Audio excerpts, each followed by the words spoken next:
Discipline isn't something you were born with, it's something you build.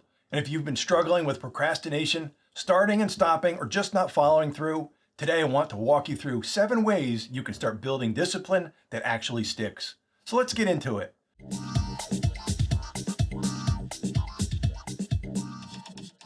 When I talk about discipline, I don't mean being perfect or robotic. I mean being able to take action even when you don't feel like it. Because let's be honest, most of the time we don't feel like it. We'd rather relax, scroll, or push things off. But the truth is, you already know what you need to do. The only gap is getting yourself to do it. So let's start with the first one, seeing opportunity instead of obligation. There are always parts of your goals that you feel like chores, meal prep, making calls, studying. Those are the obligations. But if that's all you focus on, you'll burn out fast. The way through is to reframe those same tasks as opportunities. Going to the gym, it's not just, I have to work out. It's, I get to build strength and energy so I can enjoy life more. Writing emails for your business, it's not just, this is work. It's, this is my chance to reach someone who needs what I have.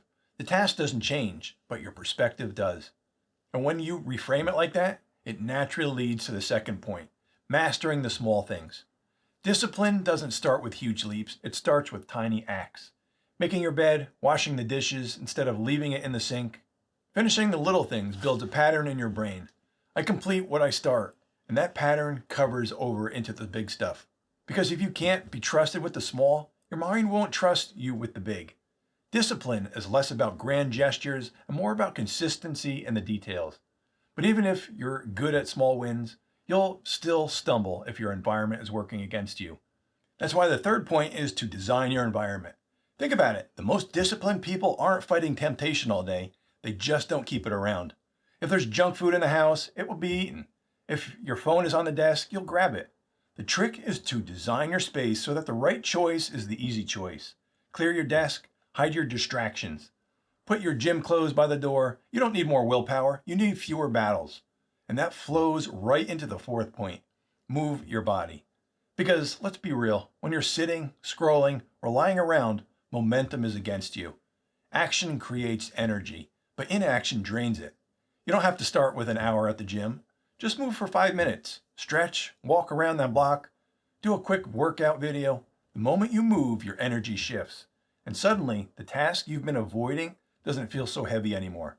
And once you've got your body in motion, the fifth point is a mental trick I use all the time, the countdown rule.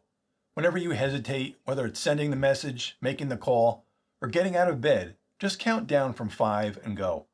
Don't think, don't debate, don't negotiate. 5, 4, 3, 2, 1, move.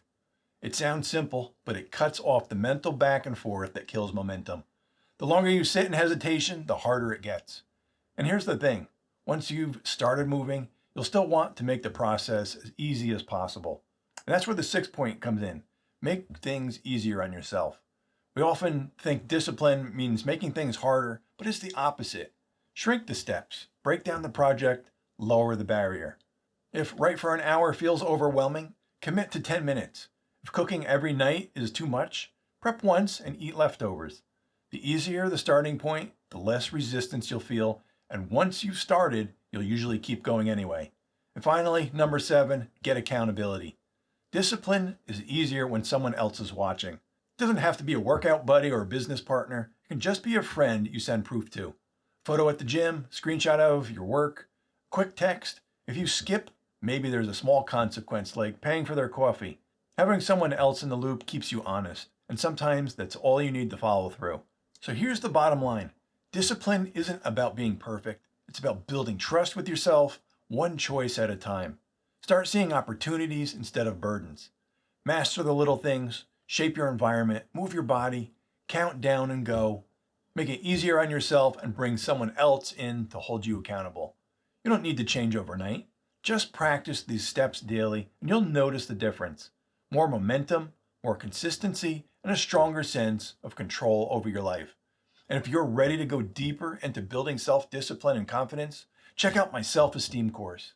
It's a step-by-step way to rebuild trust with yourself, keep promises, and finally feel confident being who you are.